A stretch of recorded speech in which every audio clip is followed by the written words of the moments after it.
Uh, Now we are moving to the Q&A session. If you have any questions, please leave your message on the chatting box, or you can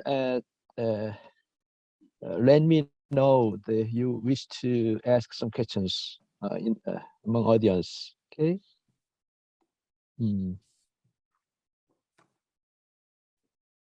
한국어로 질문하시면 번역해드리겠습니다. 예, 그간 현실의 선생님께서 통역하시느라고 수고 많이 해주셔서 감사합니다. 그래서 뭐 편하게 청중들께서도 영어나 한국어로 해주시면 그 통찰 선생님께 전달하겠습니다.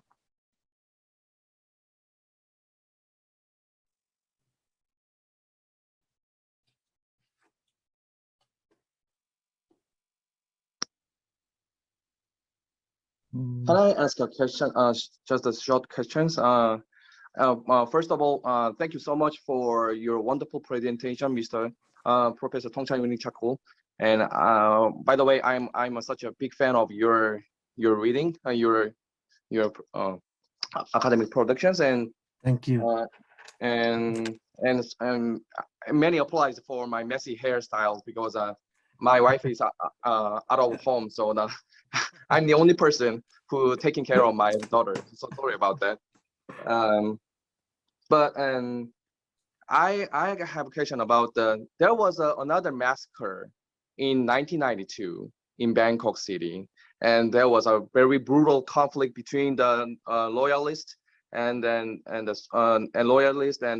military led by Suchinda Prapayut, and then there was many protesters and many activists were killed by the military. And so how the Thai government and the Thai history has dealt with and has interpreted the massacre in 1992 compared to the massacre in 1986. And the second question was that I was literally shocked by the fact that Jamnong was one of the killer of the 1976 massacre, because I was naively thought that he is one of he was the main, how can I say that he was the main activist who drove the democratization in 1992.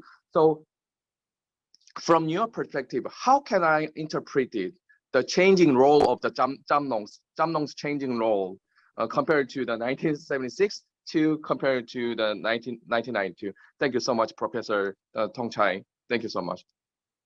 Can I give a short translation first? Yeah. Sure, And Jeanette, let Yes. me know, I should answer this or I should let other questions collect the question first. Okay. Yeah. 자, 다른 질문을 모두 다른 받고 질문 함께 받아서 네. 함께 답변하시겠다고 합니다. 질문 먼저 준비하시는 동안 제가 통역해드리겠습니다. 박정원 선생님께서 질문하신 내용은 이제 1992년에 5월에 있었던 시위에 관련된 질문이고요. 그 당시에 민주화 시위가 있었고요. 이제 수친다 프라윤이라는 이제 군부 독재에 대해 저항하는 시민들의 시위였습니다. 이제 그 시위에서 이제 짬롱 시무왕이라는 아까 이제 프레젠테이션을 보셨던 파란색 옷 입은 머리 짧은 이제 할아버지 같으신 분이 계셨는데요. 그분이 이제 그 당시에 이제 민주화를 이제 대변하는 사람으로 나왔었어요. 민주 시위대를 이제 대변하는 사람의 입장을 밝혔었는데, 그 사람이 이제 오늘 강연에서 듣고 나니 1976년 학살에 관계가 돼 있다라는 통찰 선생님 말씀을 듣고 이제 박정원 선생님께서 너무 충격을 받았고, 그러면 이제 짬롱 시무왕이 이제 1976년 그리고 그 이후 이제 92년 시위까지 어떠한 역할을 해왔는지, 이제 그 역할을 어떻게 바라봐야 할지를 이제 질문하셨습니다. 다른 분들 또 질문이 있으시면 질문해 주세요. 짬롱 시무왕이 방콕 시장을 했었잖아요. 그래서 한국인들에게도 많이 알려져 있었는데, 짬롱은 보니까 제가 이력을 보니까 92년에 그 반군부 민주화 운동에 그 역할을 한 그 심볼릭한 그런 인물인데 지금 금방 말씀하신 것처럼 76년 학살 당시에는 군인이었더라고요. 그리고 77년에 그 수상에 비서를 했어요. 그리고 79년에 그 프렘 수상에 비서를 또 했고, 그래서 그 군부 쪽에 관여가 되고 있던 당시에는 그런 상황이었다고 이력을 보니까 나와 있습니다. 다른 분 또 질문 있으시면 질문을 해주시기 바랍니다. Yeah. 예, 김종호 교수님. 네네. Yeah. Yeah, Professor Tongchai, thank you for your great lectures. I'm Kim Jong-ho. I'm your colleague historian in CS, colleague historian of Dr. Hyun-Shin Lee, and we often working together and sometimes drinking together as well. That's right. Yeah. So Drinking I'm coffee? truly respectful for your lecture and efforts to combine your private experiences and the historical moments of Thai. Both are tragic in historical history of Thai and also articulated to the public. So thank you for your lecture and your efforts. So I'm truly interested in the students in jungle. So you mentioned that they after in jungle they found that communism is not the solution for the situation, and then back home to the Bangkok with the changing attitude of military government in Thai. So I felt that they look like a kind of orphan, so ideological and political orphan. So in this time, it reminded me that the Korean contemporary modern history. So sometimes in this context, some of them try to find another ideology or things to lean on. So I found in this case, some of them changed their ideological background, became anti-communist against the protest, or became active supporter of the state and the monarchy. So have you observed any this kind of situation, this kind of figure in the massacre of Thai after 1976, some kind of change of role? So from protest to the active supporter for the state and the monarchy. So kind of a kind of dramatic transition. So if you have, how do you feel about that? How do you have any impression, insights on those figures change their ideological background after 1976? Thank you. 예. 동아연구소의 김종원 선생님께서는 이제 정글에서 1976년 학살 이후 공산당 운동에 참가한 학생들에 대해서 질문하셨습니다. 이들이 나중에 방콕에 돌아와서 상실감을 느끼고 무력감을 느꼈을 때 그들은 이제 이념 전쟁의 고아가 된 것이 아닌가. 그것을 한국의 상황에 비춰보면은 대부분은 이제 대체 이념을 찾아서 갔는데, 이제 그 방콕에 돌아온 이제 전 공산당 운동에 참가했었던 학생 운동가들은 그들의 이념적 전환을 어떻게 했고, 그들의 역할이 그 이후 태국의 역사에 어떠한 영향을 미쳤고, 그리고 통찰 선생님은 이렇게 이념적으로 전환 혹은 변환한 이들에 대해서 어떻게 생각을 하시는가에 대해서 김종원 선생님께서 여쭤보셨습니다. Should I answer or wait for more questions? Can I ask two questions? Yep. Yeah. Yes, I'm Lee. Not as a coordinator, but as audience, a person at the audience. I wish to ask two questions. The first one, you mentioned that some communists was survived in the northern area in Thailand in 1960s and 70s up to early 1980s. So it is very curious for me because during the Vietnam War, it started the hot war from 1964 until 1975. So during that time, Thailand was so cooperative to the United States. So it is so curious for me how did the communists survived in the Cold War, in the peak of the Cold War? You mean is the Thai government allowed them to live, to survive in Thailand, right? And second one is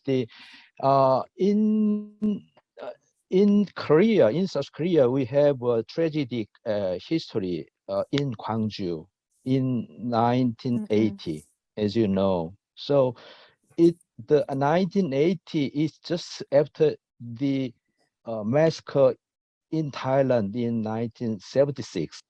So have you heard that the Gwangju massacre in your in Thailand, and also maybe some student activists had some ideas on the Gwangju uprising. So maybe they could discuss about that, how to perceive the Gwangju uprising, the comparing with the Thai uprising, Thai massacre and uprising. Okay, yeah, those are my questions. Thank you.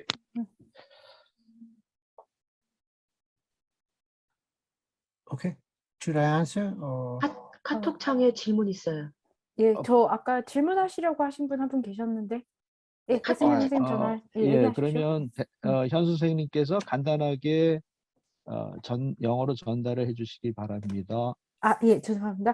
이한우 선생님께서 질문하신 내용은요, 1964년에서 75년 사이 이제 베트남 전쟁이 이제 완전히 가열화되고 있었던 상황에서 태국은 친미 동맹자로 알고 있습니다. 그런데 어떻게 태국에서 이제 친미 반공주의의 이제 전초기지였던 태국에서 태국 공산당이 이제 살아남았는가? 이에 대한 질문은 첫 번째 질문이었고요. 두 번째 질문은 한국에서는 1980년에 5.18 항쟁이 있었습니다. 민주화 항쟁이 있었습니다. 태국에서 이 소식을 당시에 들었는지, 그리고 이 소식이 이제 태국 학생운동에 끼친 영향은 없었는지에 대해서 이한우 선생님께서 질문을 하셨습니다. 다음 질문 듣고요. 그리고 다음 질문 들은 다음에 이제 번역하면서 제가 채팅창에 올라온 질문도 같이 번역하도록 하겠습니다. 일단은 아잔. So you got two questions on chat actually. There are two Korean questions in the chatting.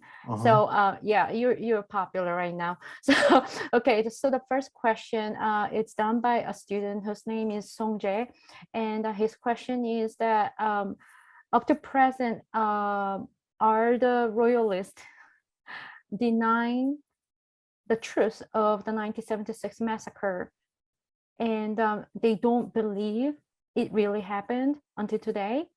And the second question is that what did King Phumipon do, or how he was somehow involved in the massacre? The other question came from Lee Han-young, and okay.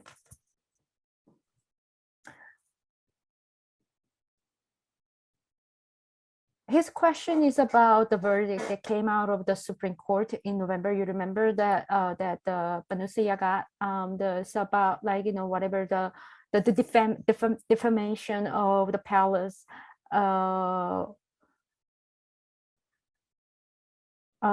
If you request the cancellation of the defamation law, the Lege Majesty, then you are basically damaging the democratic government, which has the monarchy as the state of head of the state.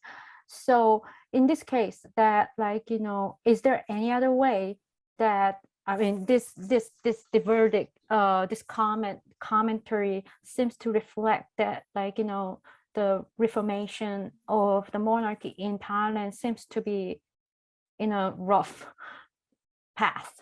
You know, the verdict is basically saying that, like, you know, the majesty has to be protected, right? So if that's the case, then do you think that the truthful democratization motivated and mobilized by the students and the citizens can be done without much bloodshed, you know, in the upcoming years.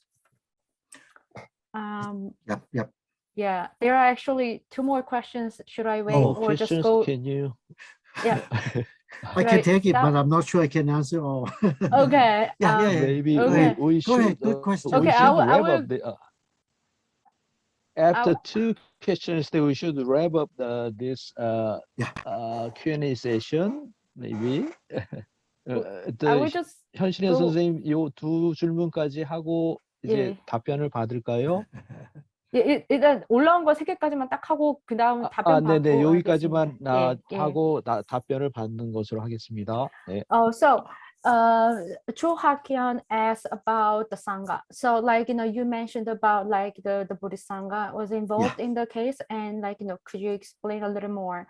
Hoje asked, he has a question about Korea.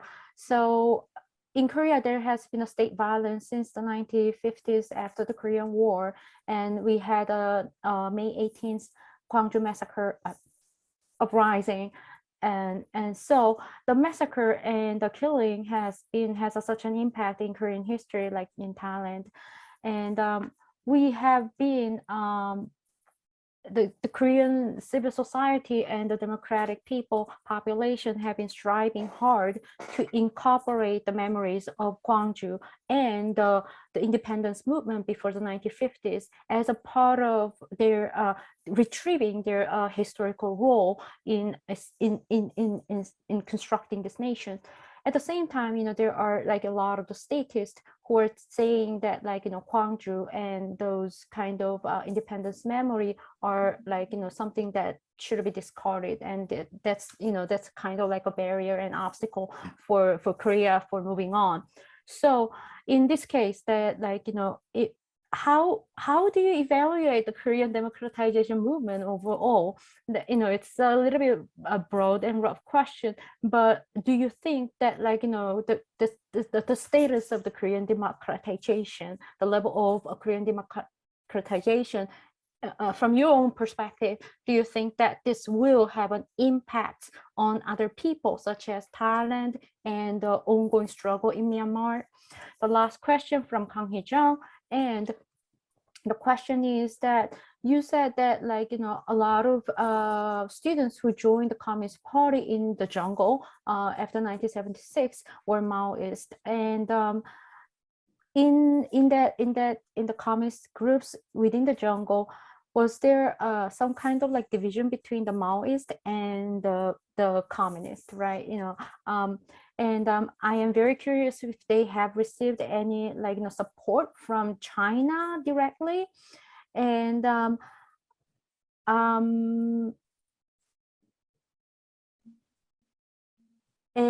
they also, it seems like, you know, they were kind of have some romantic, rosy idea of joining the party in the jungle. When you said that, you know, they were very disappointed when they returned to Bangkok, what exactly their ideological orientation when they joined the communist movement? Were they really thinking about, like, you know, Soviet Union-ish supported communism, or they were kind of enmeshed by the Maoism? Okay. Now we should move to Yeah. Professor Tong's answer. Yeah, actually, we should have another session of your talking, but it's under time constraints. So please answer them. Thank you so much. Okay. Yeah. Thank you. Thank you so much. I try to be short for each. And even though I'm not sure I can answer all. First, Massacre in 1992 compared to 1976. In Thailand, the past 40 years, there were 4 major bloodsheds. 73 uprising against dictators. About 70 people died. That massacre has been celebrated. Some say because it's for democracy. So it's in the textbook, The authority recognized it. 1976 that we talk today has been virtually non-existent until the past 20 years to some extent, and until the last 2 years. All over the country, people know it already. Whether or not the official history doesn't recognize, doesn't matter. 1992, another uprising against another military regime. This one also recognized that it's for democracy. Unlike 76, it's a communist. We killed the communists. 1992 is a fight against military dictators. And then 2010, 11 or 12 years ago, the red shirt demonstration called for democracy was brutally killing about 90 people die again. This one also not recognized, even though, but I mean, the difference is that they don't have to be recognized, but it's still fresh. It's still fresh, only 10 years. And even today, the conflict surrounding the 2010 bloodshed still going on. So it has never been silenced. Put it that way, has never been silenced, even though, I mean, nothing happened. All those 4 massacres, only 1992, there was an investigation. But the result is blacked out. I mean, hundreds of pages. Most of the texts were blacked out. We don't know who did what, who said what. If you read only the part that they allow us to read, it doesn't make any sense. Because the name and the actions that the military didn't want, they argue that if for national security is backed out. So all those 4 massacres, in the end, is the same in that no real investigation, no justice served. Even though to some extent, 73 and 92 were recognized. 73 and 92, there was a monument created by government recognition. Government agreed, contribute some budget to create the memorial for 1973 and 1992. For 76, we have to do it ourselves. We have to stuck it in the corner of Thammasat campus because that memorial cannot be outside Thammasat. And 2010, the conflict is still too fresh. No memorial, even though the public, I mean, the government didn't, I don't think they try to suppress because they can't. But 76, this is the situation is what I told you today. Those are the differences among those 4. In my argument in the book, is that the 2 that were recognized were the ones that the king or the monarchy were on the right side. Put it that way. The 2 that the monarchy was on the right side, I mean on the correct side, I mean against the military, is 73 and 92. The 2 that probably the monarchy, the palace involved were 76 and 2010. So there are many factors that those 4 are different, but ultimately, in my opinion, in many people's opinion, the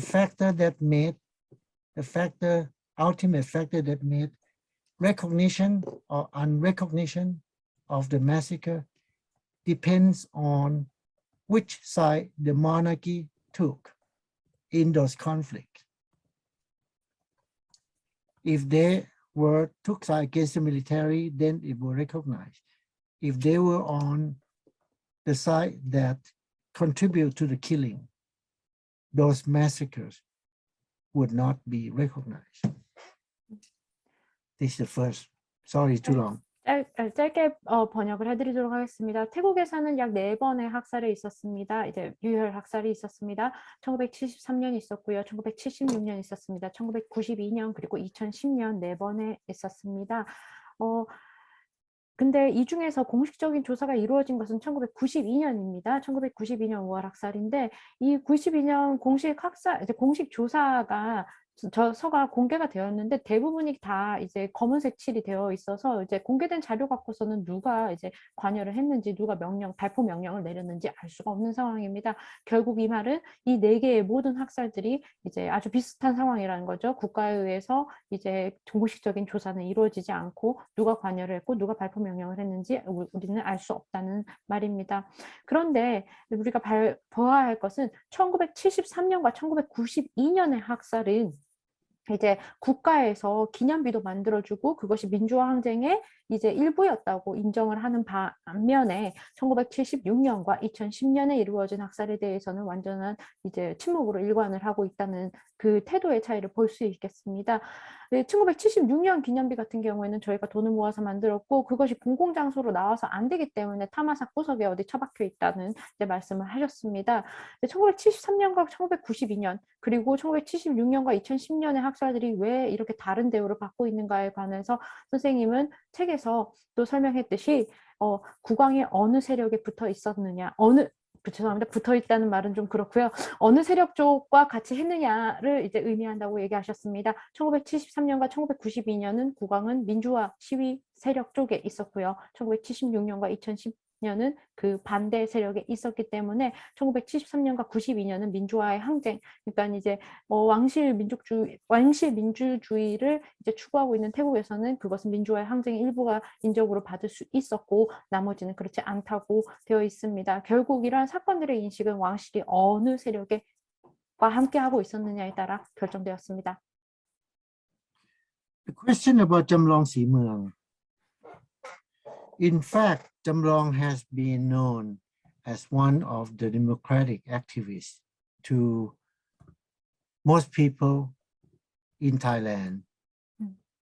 Despite that, in 1988, when he ran for an election, I don't remember for Bangkok election or for general election, I'm not sure.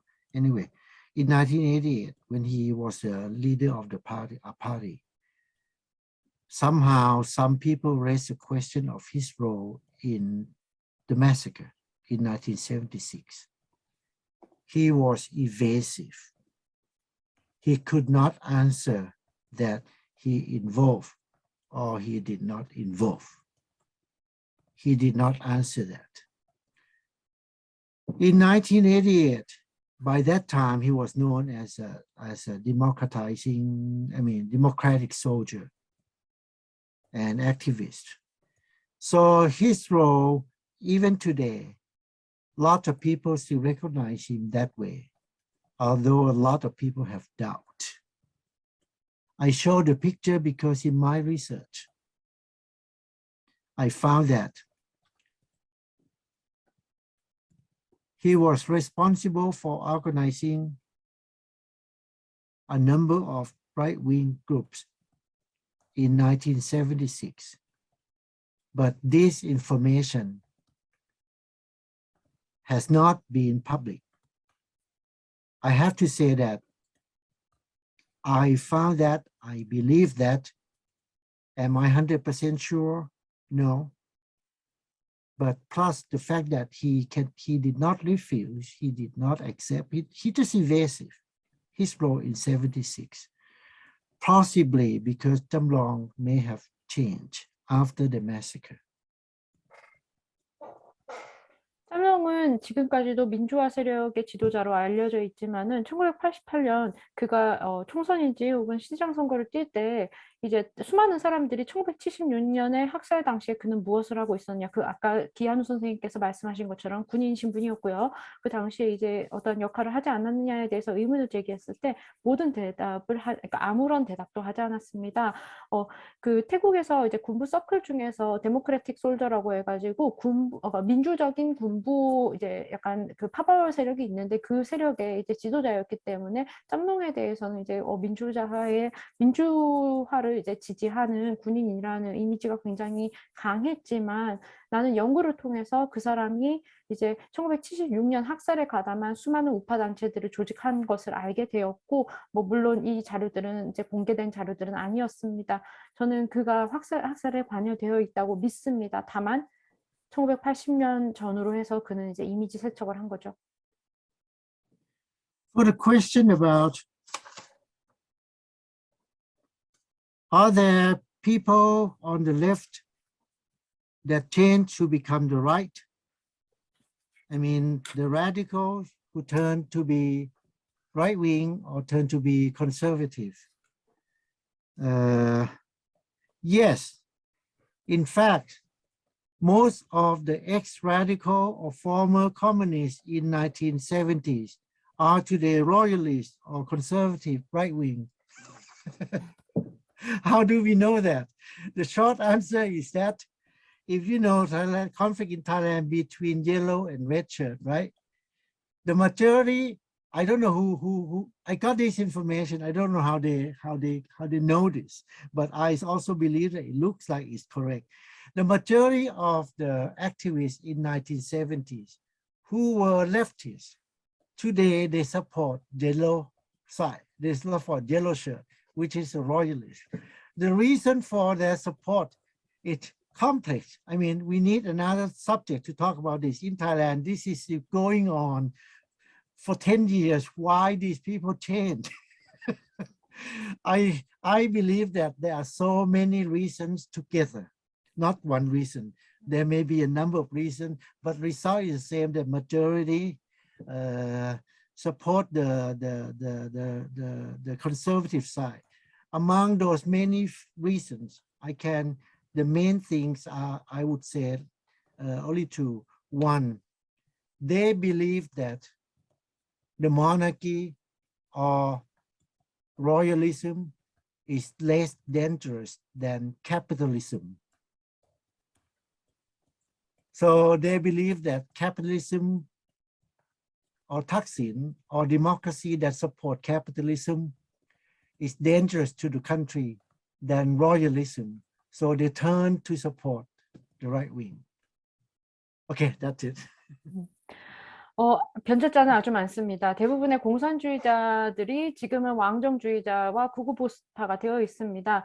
이상하게도 대부분의 1970년대 학생운동가들이 옐로우 셔츠가 되었습니다. 옐로우 셔츠라 하면은 이제 왕정을 지지하는 이제 보수 우파들을 지칭하는 이제 말인데요. 이들이 우파가 된 건 정말 복잡한 이유가 있고 많습니다.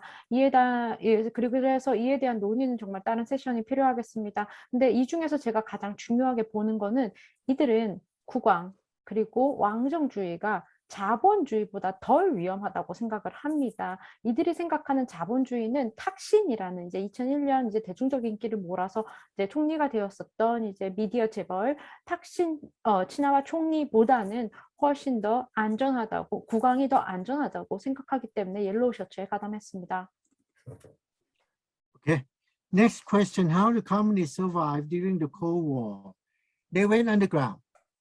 There were illegal movement, went underground, operated mostly in the countryside, in the rural areas.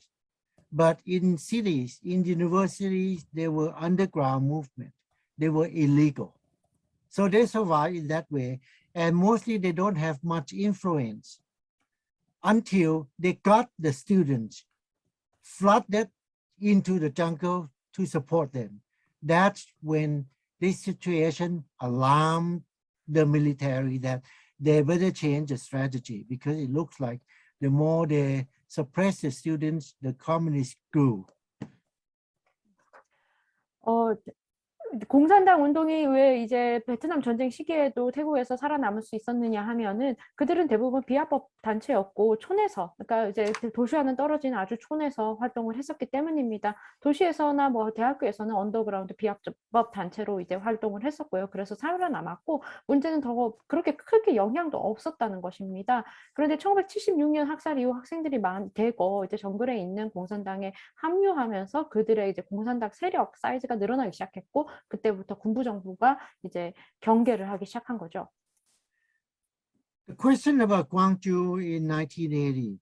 Yes, the democratic movement in Thailand have talked about Gwangju uprising so many times. In the 1980s, it was one of the inspiration for the democratic movement to try to push to become more democratized.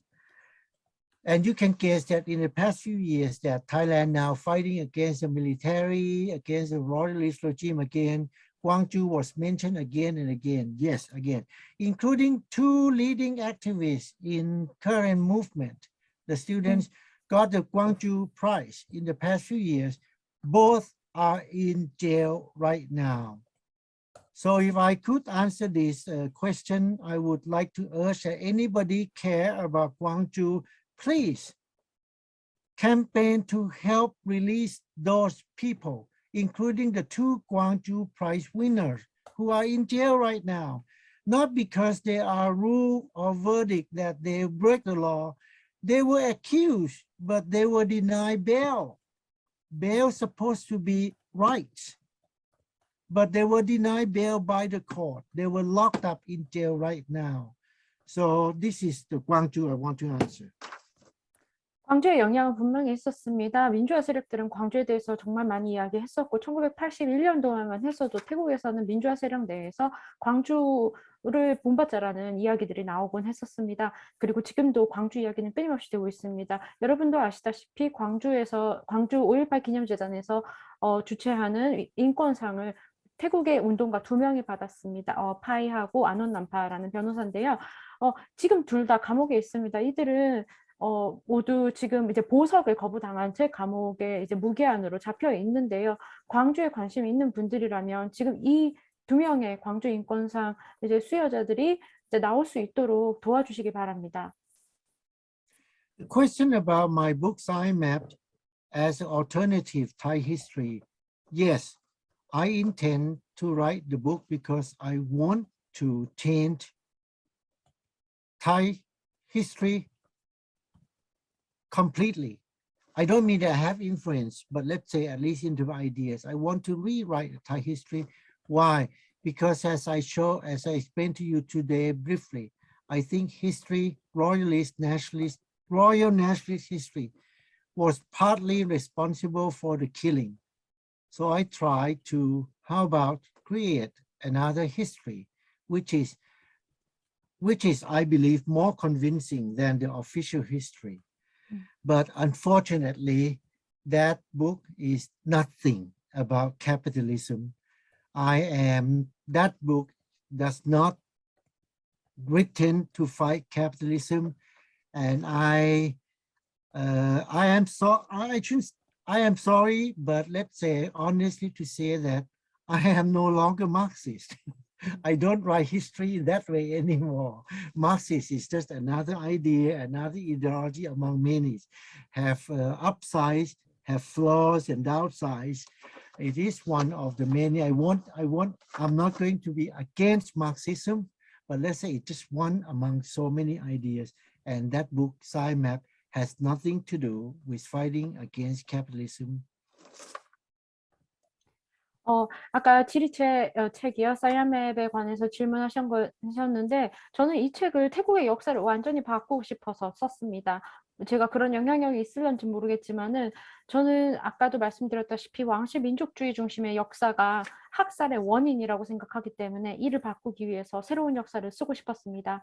하지만 안타깝게도 이 책, 죄송하지만은 이 책은 자본주의와는 관련이 없습니다. 저는 그리고 막시스트도 아닙니다.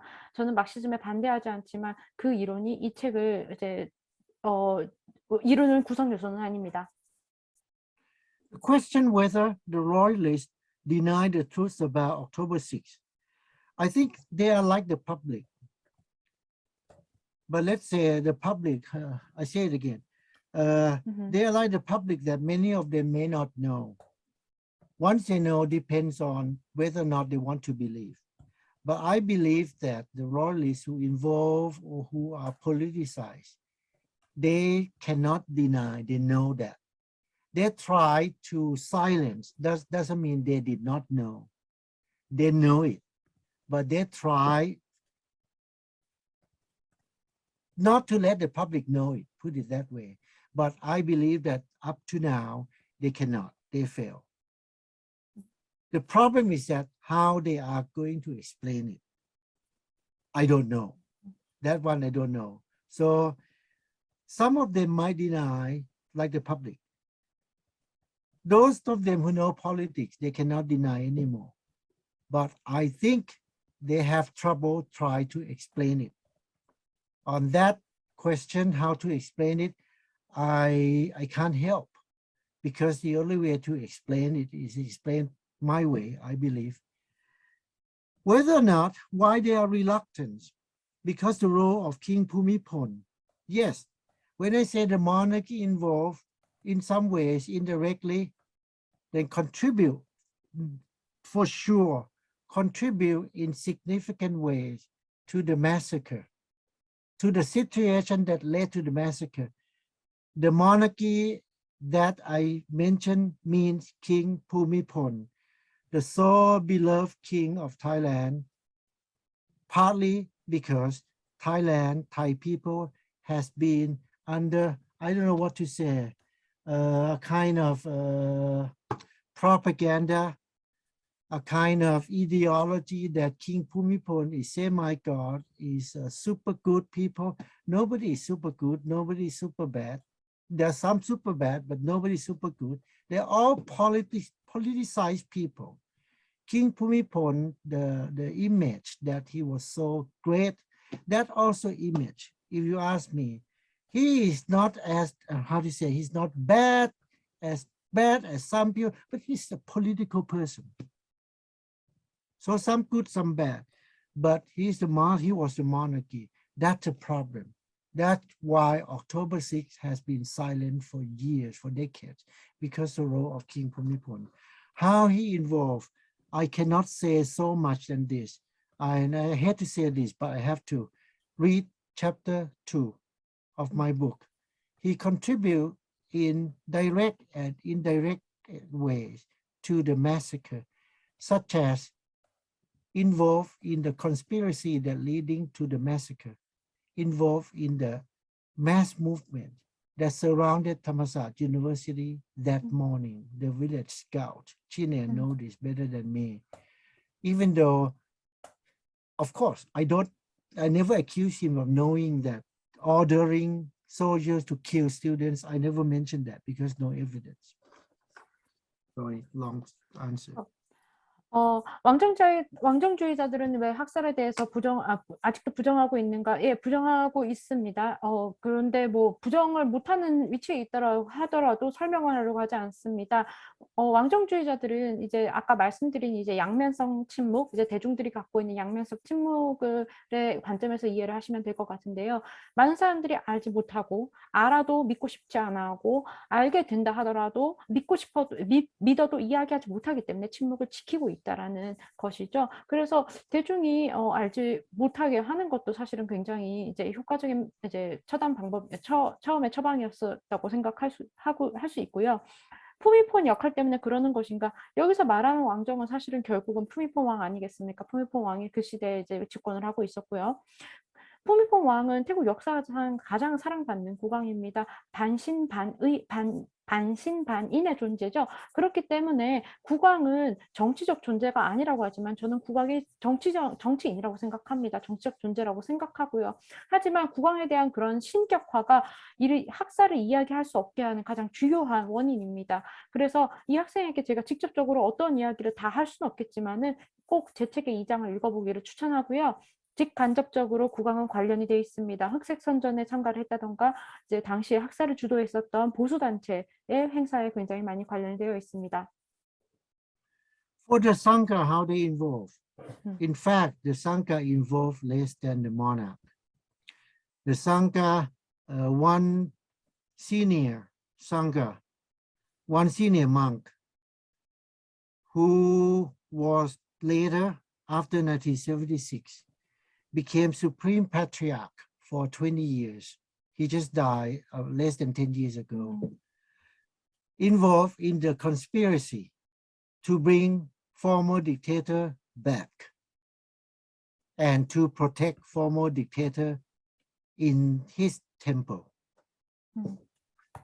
불가는 어떻게 관여가 되었는가? 이제 불가의 한 승려가 이제 아까 말씀드렸다시피 73년에 퇴출된 독재자들을 제가 죄송합니다. 불교 용어를 잘 몰라서 이렇게 중으로 만드는 의식이 있잖아요. 이제 중으로 이제 데리고 그러니까 태국으로 들어오게 하기 위해서 중으로 만들었고 자신이 이제 주재하고 있는 사원에 그 이제 중이 되도록 그 독재자들이 중이 될 수 있도록 주관했습니다. 그 승려가 20년 그러니까 학살이 끝나고 난 이후에 제가 이 단어도 잘 모르는데요. 그 20년 이후 이제 불교 승가의 짱이 되었다고 합니다. 짱이라는 말이 좀 그런데 이제 그 최고의 이제 지위를 갖고 있는 사람이라고 저는 이해를 했습니다. 그래서 그 20년 동안 그렇게 살았고 이제 10년 전에 돌아가셨다고 하네요. 어쨌든 이제 승려가 독재자들을 보호하려고 했던 거, 그리고 그 독재자들이 이제 안전하게 귀국을 할 수 있도록 도왔던 거, 그리고 이제 학살의 다른 방면으로도 이제 관련이 있다는 것은 여러 가지 증거가 있습니다. For the question about the ruling of the Constitutional Court that trying to revise the lèse-majesté law means that trying to overthrow the present regime of democracy with the king as the head of the state, then the question is whether or not the true democracy in Thailand possible. I have to say, I believe like the person who asked this question, people who want democracy in Thailand are frustrated so much. This ruling means Thailand has moved, without announcement, have moved backward to become, the tendency is that Thailand is moving backward to become somewhat absolute monarchy again. So this is the danger. This is a danger that people are still trying to fight against this tendency. Whether or not true democracy is possible, we must believe that it's possible. There is no other choice. But how to make that belief become a reality, long way to go. 아까 11월 왕실 모독죄 관련 이제 판결에 대해서 질문하신 분께는 진정한 민주화가 가능한가 이 질문에 한 분에게도 사실은 이제 그런 이야기를 묻고 싶은데요. 말씀을 드리자면 이 판결은 태국의 민주주의를 절대 왕정 시대로 후퇴시킨 것과 같은 효과를 갖고 있습니다. 그래서 사람들이 끊임없이 싸우고 있고요. 정말 진정한 민주화라는 것은 힘들겠지만 그게 가능하다고 믿는 방법밖에 저에게는 남아있지 않습니다. For the question whether or not state violence that in Korea, such as Gwangju uprising incident, Korean people try to make this part of history, even though there's some opposition, some resistance.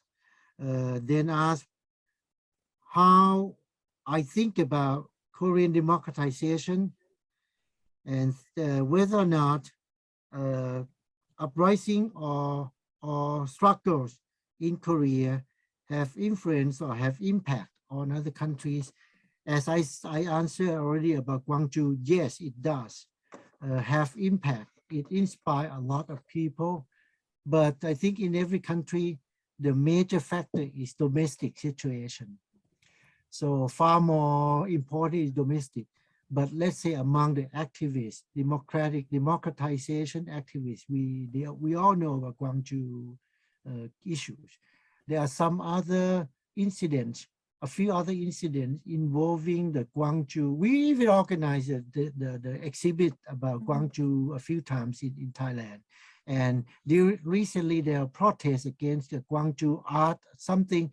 I mean, it's all involved about, it all means that Thai people who are trying to fight for democracy, we know the Gwangju case. We try to, like, as I told you today, we try as well to try to make Thailand recognize and know about state violence and fight against those violence and restore justice to the victims.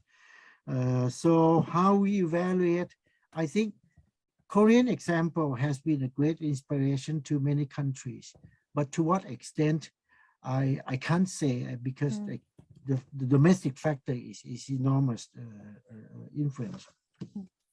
한국의 민주화는 아까 광주 사태, 광주 관련 이야기 말씀드릴 때도 있었지만은 당연히 한국은 영향이 있습니다. 광주처럼. 하지만은 이제 태국의 우리도 이제 광주나 한국의 경험처럼 이제 태국에서의 그런 경험과 민주화에 대한 국제적 인식이 좀 더 향상되기를 바랍니다. 그럼에도 불구하고 한국에 영향이 있다는 것을 인정하면서도 이제 내부적 요인이 훨씬 더 크다는 것, 이제 민주화를 이루어가는 데 있어서. 그래서 내부 상황이 복잡해질수록 이제 우리는 이제 외부의 영향만을 바랄 수는 없다라는 것을 말씀드리고 싶습니다. Last question about Maoist students and Maoist Communist Party. Yes, the Communist Party of Thailand is a Maoist party. Influenced, ideologically influenced by China, even more Vietnam. Even though the foundation of the Communist Party was, influenced by both. That's why in 1979, in China-Vietnam conflict, in the end, the Thai CPT chose Chinese side, which is a bad decision because it contributes to its own collapse. Then the student Maoists, yes, we got the influence through the CPT, influence of socialism and communism. In 70s, we turned radical, we read a lot of Maoist literature. But as I always argue that, on the one hand, you can say that student radicals at the time were Maoists. On the other hand, they were 20-year-old Maoists who didn't read much. So they were Maoists, but not really deep. So once, and yes, and correct, they were romanticized. They were romanticized about, they got romantic ideas about what the communist is, what China is, what CPT is. But then once they went to jungle, they found reality which is opposite. When the whole radicalism collapsed and those students returned, they caused the situation among themselves as a crisis of ideology. Not just political, it's crisis of the ideology, because all they have dreamed, all they have imagined, they were all duped, they were all wrong. So, but for the CPT, many of them are trained in China, many of them are trained by the Communist Party. And yes, during the CPT's operation, they got direct logistic support from China via, through Laos. That's why when 1979 conflict took place, the logistical channel were cut off and the CPT collapsed. 말씀하신 것처럼 마오주의자도 있었고 공산주의자도 있었습니다. 그래서 1979년 제3차 인도차이나 전쟁 때 태국은 태국 공산당들은 이제 중국 쪽을 선택했고 결국 그래서 망했죠. 학생들은 태국 공산당의 이제 가르침으로 인해서 마오주의의 영향을 많이 받았지만은, 그래서 70년대 마오주의 영향이 컸었지만은 이제 그들은 마오주의자라고는 했지만은 마오주의 실제적으로 모택동의 이제 전집이나 그런 걸 읽어서 마오주의자가 된 건 아닙니다. 오히려 약간 로맨틱한 상상을 많이 갖고 있었고 중국에 대한 환상 그리고 공산주의에 대한 환상이 좀 더 컸다고 할 수 있겠습니다. 그런 그들이 정글에 갔었을 때는 현실은 완전히 반대였고 그것 때문에 이제 무력감과 상실감을 느꼈던 거죠. 진보주의가 몰락하면서 대부분은 그것이 이념의 위기라고 했었습니다. 왜냐하면은 그들이 갖고 있었던 이념과 사상이 모두 잘못되었다고 믿기 시작했기 때문이었고요. 태국의 공산당은 중국에서 이제 훈련을 받았고 그리고 라오스를 통해서 중국의 지원을 받았습니다. 그것이 오히려 1979년 이제 제3차 인도차이나 전쟁이 이후 태국의 공산당이 이제 몰락으로 갈 수밖에 없었던 직접적 원인이 되었습니다. 지원이 끊겼으니까요. I forgot to answer. The question is about then what do they think? What did they think to join the Communist Party? I would say this, because to escape the government suppression, especially October 6th massacre.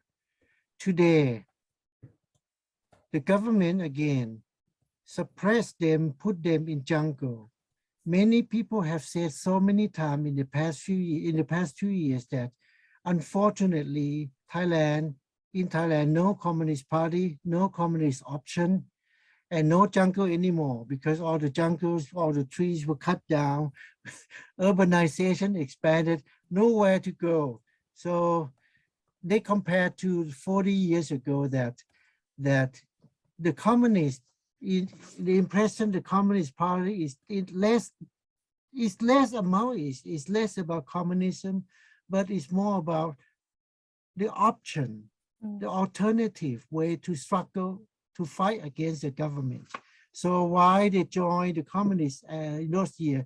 So a few of them, some of them might be really diehard communists, but the far majority, 80–90% of them, they escaped the government suppression.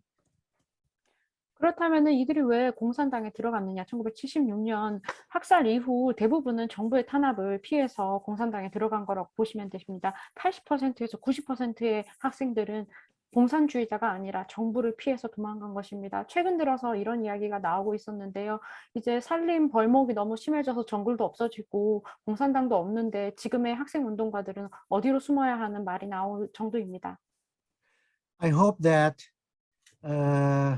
my talk today and the answer so many questions today, even though have to make it short, have to make it simpler.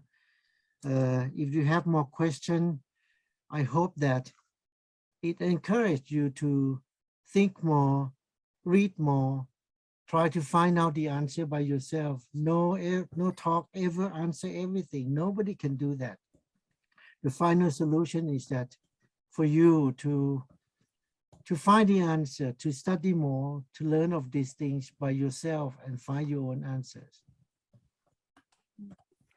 어떠한 강연도 여러분들이 만족할 수 있는 대답을 드릴 수는 없습니다. 저는 그래서 여러분들이 더 많이 읽고 더 많이 공부하고 이러한 사람들을 많이 발견해서 그런 것들을 통해서 여러분들이 직접 생각을 해보고 배우시기를 바랍니다. 네, 감사합니다.